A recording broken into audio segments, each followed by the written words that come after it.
Quand vous faites cette route, faites attention quand même, elle est très serrée, il y a beaucoup de circulation. Faut bien klaxonner à chaque fois que vous arrivez dans un virage pour prévenir que vous êtes là. Il faut pas rouler non plus trop vite quoi.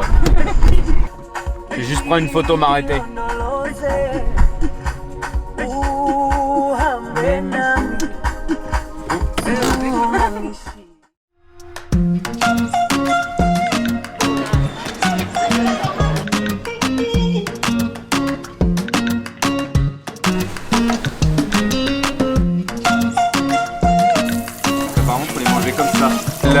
El sal y todo.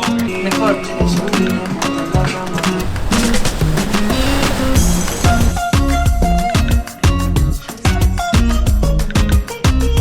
De barbarie, nous avons fait tout sur ces tapis.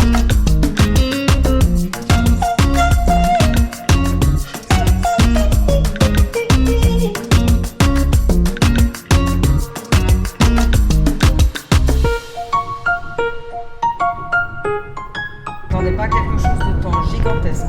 Tokepo, c'est un paysage que j'avais jamais eu l'occasion de voir auparavant. Vraiment spectaculaire.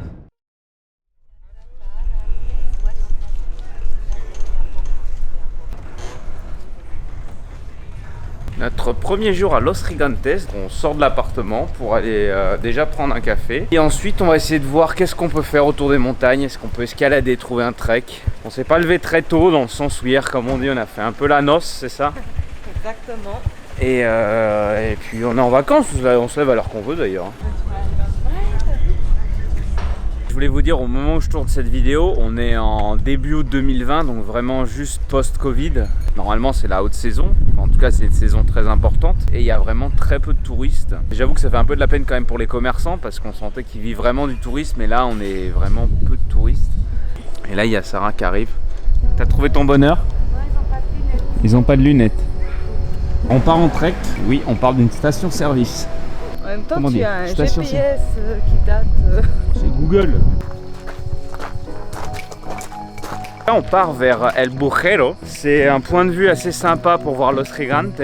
On ne sait pas exactement comment y aller, donc on a trouvé à peu près un chemin. Il y a l'air d'avoir un chemin là-haut pour y aller. En fait, c'est tout des terrains agricoles. Là, il y a des serres, je crois qu'ils font des bananes, si je ne m'abuse.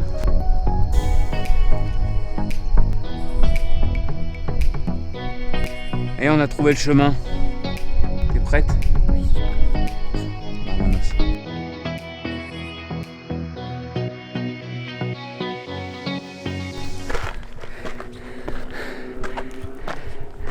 Attends, je crois que je vais m'arrêter là pour faire une vidéo, un point de vue.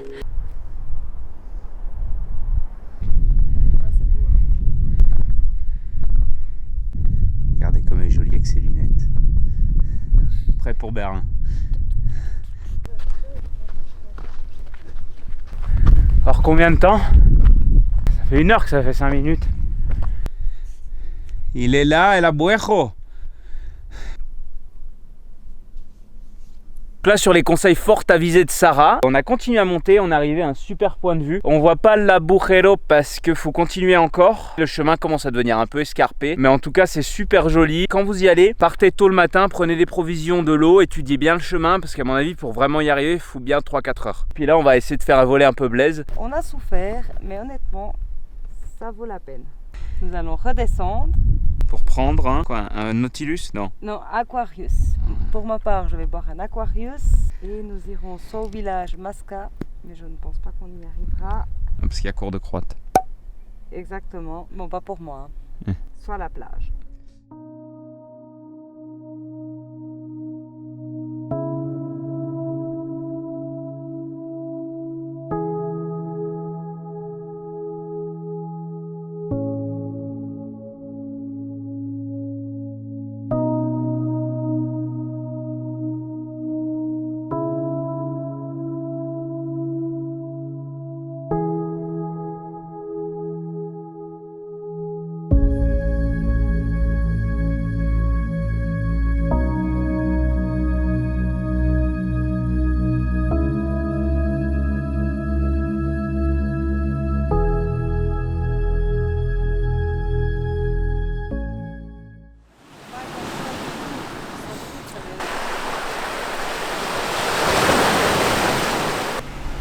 Alors, comment elle va ma sauveuse? La sauveuse, elle a une bière bien méritée quand même. Hein. Je Elle reconnais. a recherché une pharmacie partout.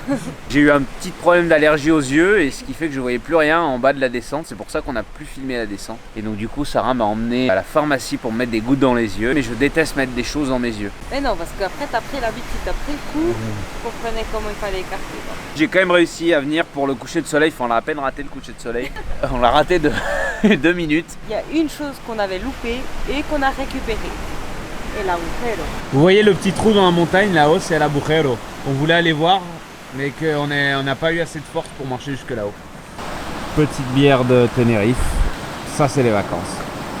The next day. Nous allons à Masca visiter un petit village qui a 90 personnes. 90 pour les intimes. C'est un joli village qui a gardé encore des marques de la période avant la pré-colonisation. Nous allons faire une petite randonnée à savoir qu'est-ce qui va nous arriver. Chaque jour avec Sarah, j'ai un problème, il m'arrive toujours quelque chose. Premier jour, je me suis brûlé les mains avec un fruit. Après, je me suis... Ah non, c'est le même jour ça en plus. Le coup de soleil J'ai pris quelques petits coups de soleil. plutôt violent. Et hier, mes yeux sont partis en vrille. Donc là, aujourd'hui, je sais pas, peut-être un claquage ou un oiseau sur la tête, je sais pas.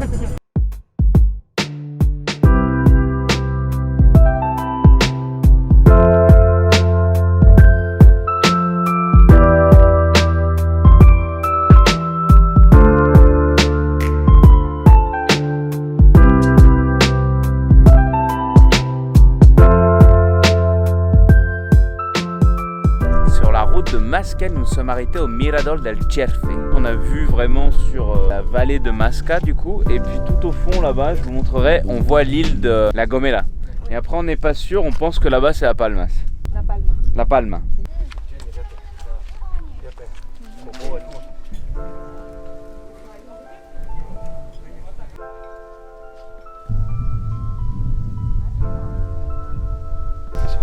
Moi, je les ai achetés dans un petit commerce. Prends celui-là, il sera assorti à ta robe. Celui-là, il est cool aussi, il fait très espagnol. Celui-là, il est bien. Ça, c'est la spécialité d'ici, ça s'appelle les papas. Arrogadas. Mojo de papas arrogadas, je crois. Hein. Il a un petit gazpacho fait maison, du coup. Là, on vient de finir un petit repas à Masca, du coup, et puis on va partir voir un autre point de vue à environ 40 minutes de route à Teno. On est arrivé à Teno Alto, donc encore des paysages bien différents de ce qu'on a pu connaître avant. C'est un peu dommage parce qu'il y a du brouillard et du coup ça fait un peu froid. On n'a pas les couleurs qu'on aurait à voir, mais en tout cas c'est très différent, c'est un peu désertique, c'est super joli.